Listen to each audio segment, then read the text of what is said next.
With me now is Democratic Congressman Mike Quigley, who represents one of the largest Ukrainian communities in the United States and has traveled to Ukraine to see what's going on there firsthand. Congressman, it's always a pleasure to see you. This meeting in China is very important right now in Moscow between Xi Jinping and Vladimir Putin.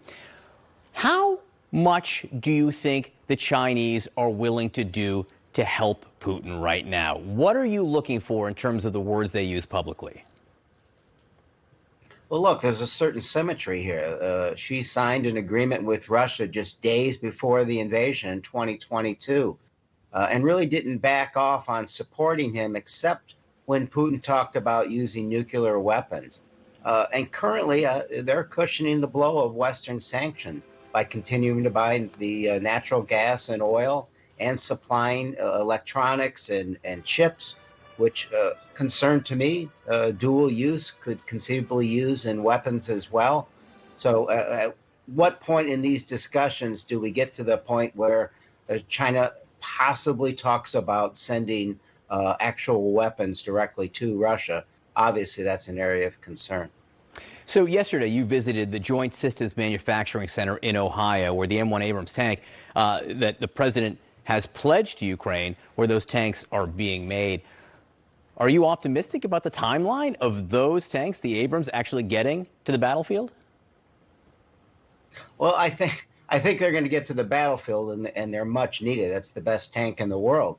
I don't expect it to happen before probably fall, maybe the beginning of next year. And it's that concern I voiced from the beginning. What did Zelensky say when I met him in Kyiv? He said, "Help us win quickly." It's exactly what he said when he visited Washington, D.C. recently. And it's even what Secretary Austin said. He said, Ukraine doesn't have time. The spring offensive is coming. So they're firing what? Something like 11,000 shells every couple days there. That's about what we're producing in our Scranton plant in a month. So this is now at a stage of the conflict where it's no longer just maintaining a unifying West.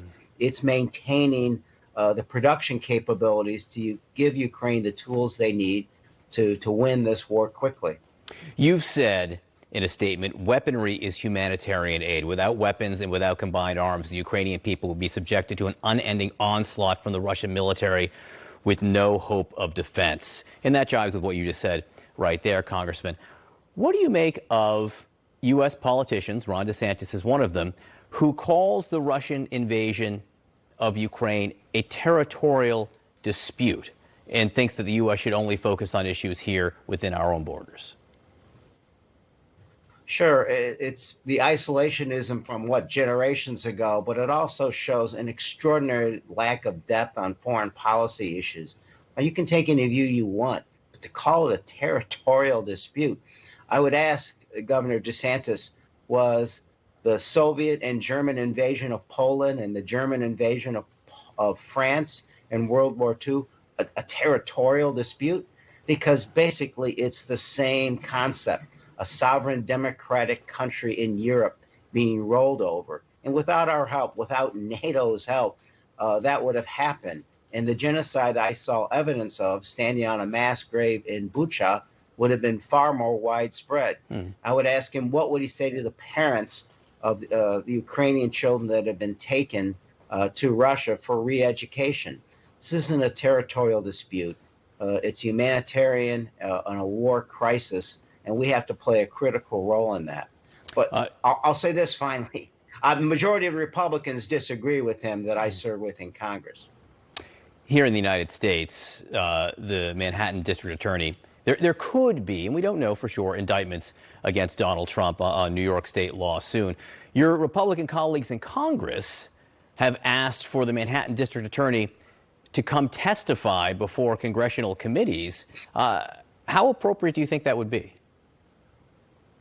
Yeah, I'm about 200 trials more than Jim Jordan has in actual criminal trial experience. Never saw such a thing, wildly inappropriate. I'm not sure what they're basing this on other than just the fact that the Trump base wants them to do something like this. You've got to appreciate, it's a little surreal for me to watch all this.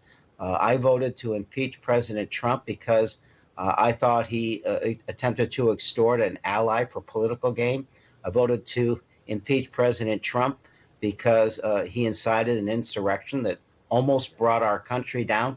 And now he he possibly could get indicted for something so seemingly and messy. This maybe that's appropriate. Maybe that speaks more of the man, that he's never been held accountable, and it's something like this that maybe finally catches up to him. Congressman Mike Quigley, thank you so much for being with us this morning. Thank you.